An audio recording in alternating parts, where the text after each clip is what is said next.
Bonjour, j'espère que vous allez bien. Aujourd'hui, on se retrouve dans une vidéo où je vais vous parler des livres que j'ai lus dernièrement, tout simplement. J'ai conscience que c'est un sujet un peu niche et que ça n'intéresse pas tout le monde, mais c'est le genre de vidéo que j'aime beaucoup regarder. Donc je vous propose aussi du contenu que je consomme. Et j'adore écouter les gens parler des livres qu'ils lisent. Je trouve ça fascinant. Je trouve que ça en dit beaucoup sur quelqu'un de savoir ce que cette personne lit. Ce matin, je vais vous parler de 5 livres de 4 auteurs de 3 pays différents. On va commencer avec le Japon.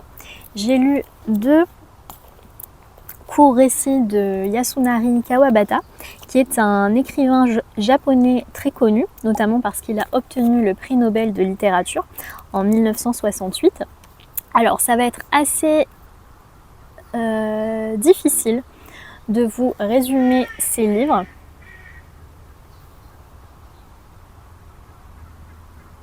Je ne sais pas si vous entendez les oiseaux. Ça va être assez difficile de vous résumer ces livres. Déjà parce que je les ai lus il y a un moment, mais aussi parce qu'il n'y a pas vraiment d'histoire, il n'y a pas vraiment d'intrigue.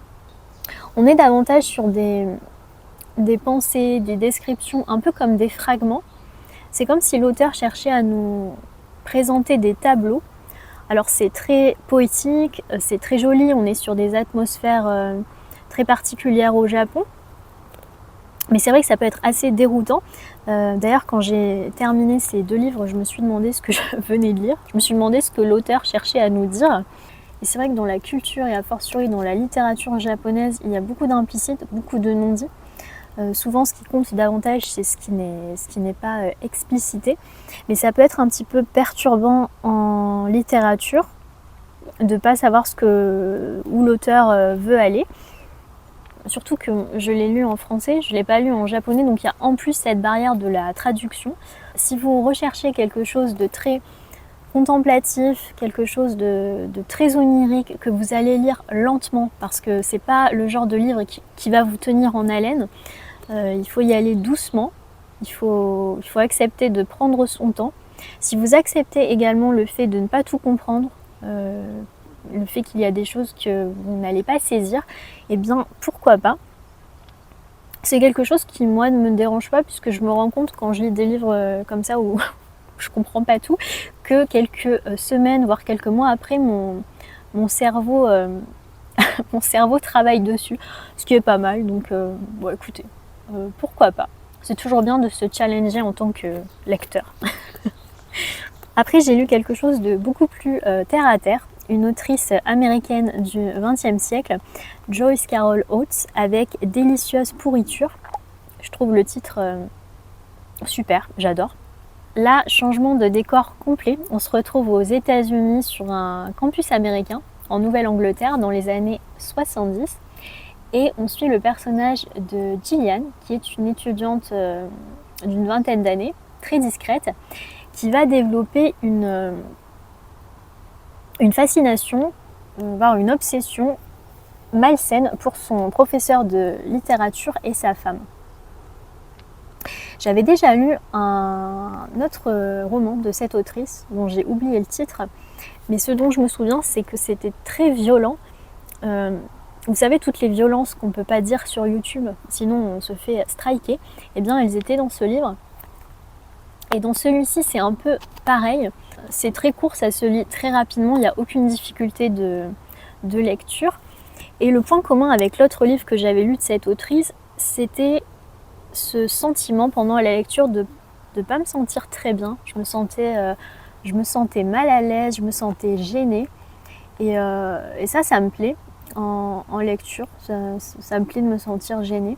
Je continuerai définitivement à découvrir cette autrice parce que je trouve qu'elle a une façon de raconter les histoires et d'aborder les sujets qui est assez originale. Donc ouais, c'était sympa. À partir de maintenant, on revient en France. J'ai lu Le Hussard sur le toit de Jean Giono. Ça faisait très longtemps que je voulais découvrir Giono. Je me suis dit que ça pourrait être intéressant de commencer avec probablement son texte le plus connu.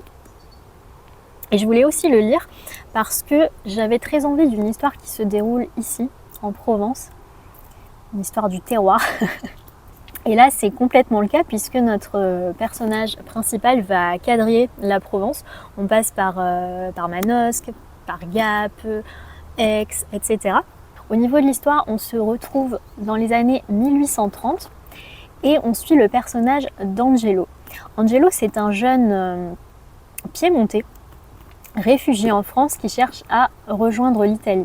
Et quand Angelo va débarquer en Provence, eh bien, il va tomber sur une maladie, puisqu'il découvre des gens qui sont très malades, des gens qui sont en train de mourir. Et donc, il y a aussi beaucoup de cadavres. Le début du texte m'a fait penser à La peste de Camus, sauf que là, on se rend compte quelques pages plus tard que c'est pas la peste, il s'agit du choléra.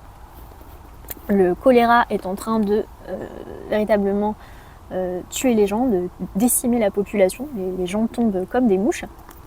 Angelo, c'est un héros assez classique, traditionnel, presque romantique, puisque c'est un jeune homme qui est courageux, il est intelligent, il est fort, il est beau, il est gentil, enfin vraiment il a toutes les qualités.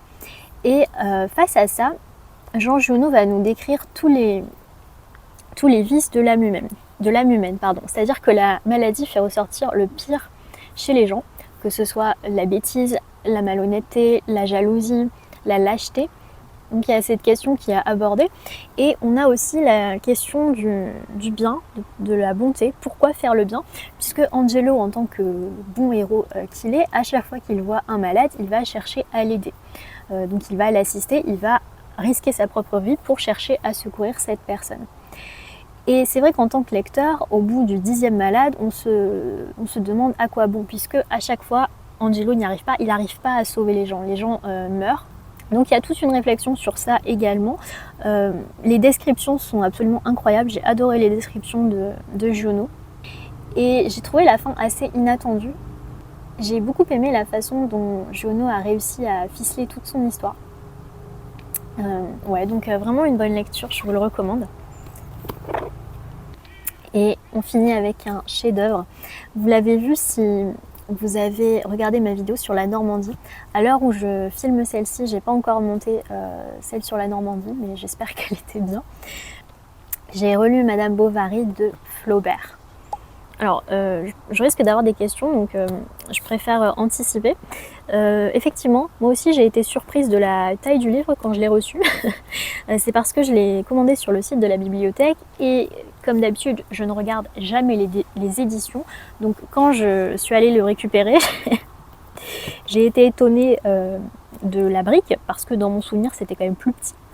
Et oui, c'est plus petit, rassurez-vous. C'est juste que là on a beaucoup de notes et on a aussi une grosse présentation du livre.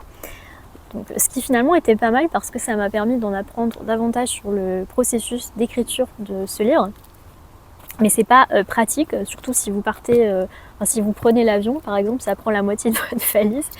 Et si vous êtes comme quelqu'un qui, comme moi, aime bien lire dans son lit, faut faire attention, ça peut faire mal.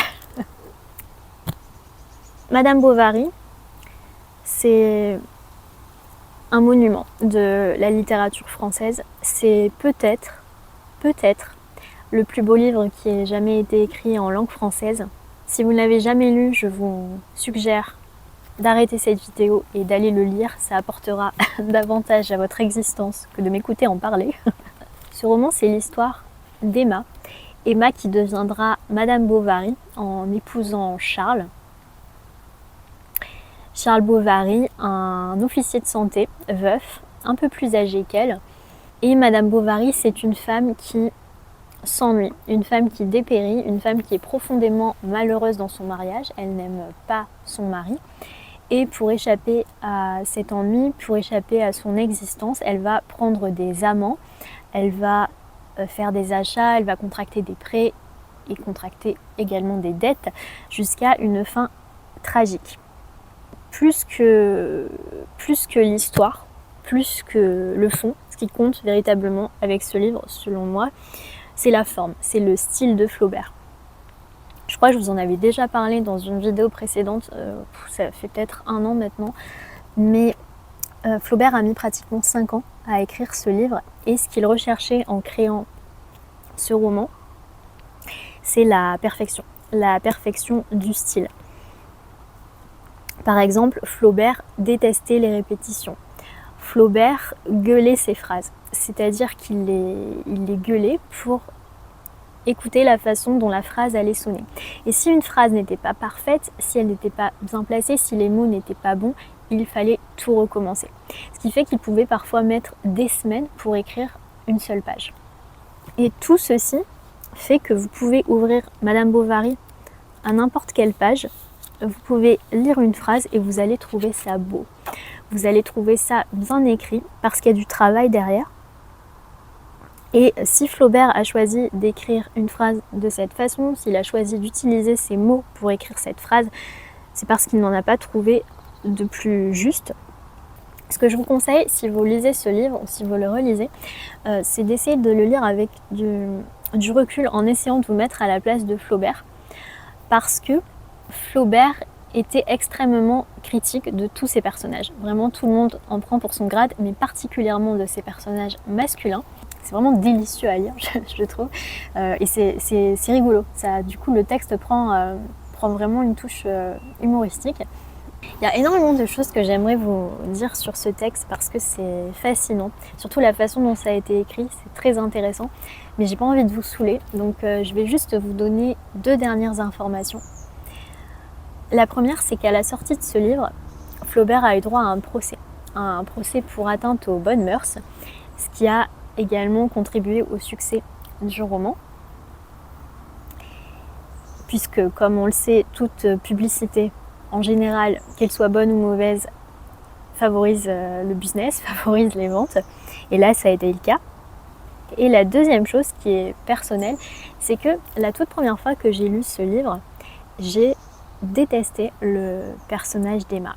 Je ne la comprenais pas, je ne comprenais pas pourquoi elle faisait subir tout ça à ce pauvre Charles, à son mari qui n'avait rien demandé.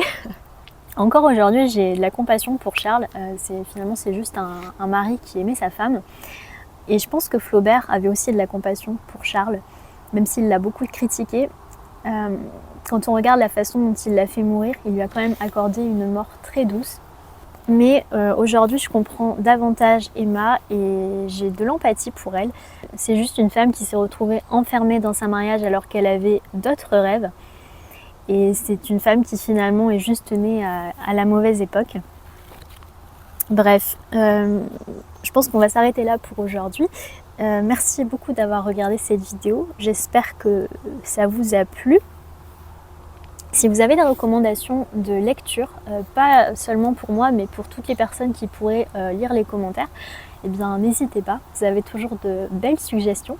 Si vous voulez soutenir la chaîne, vous pouvez faire un petit don de 2 ou 3 euros. Il y a toujours un lien dans la description, ça me paye un café. Ça m'aide beaucoup parce que créer ces vidéos, ça se voit peut-être pas, mais c'est beaucoup d'investissement, surtout en termes de temps, surtout pour les sous-titres, puisque les sous-titres ne sont pas faits par une IA, mais par moi, pour que ce soit le plus juste possible pour vous. Prenez bien soin de vous et de vos proches, et à bientôt. Salut!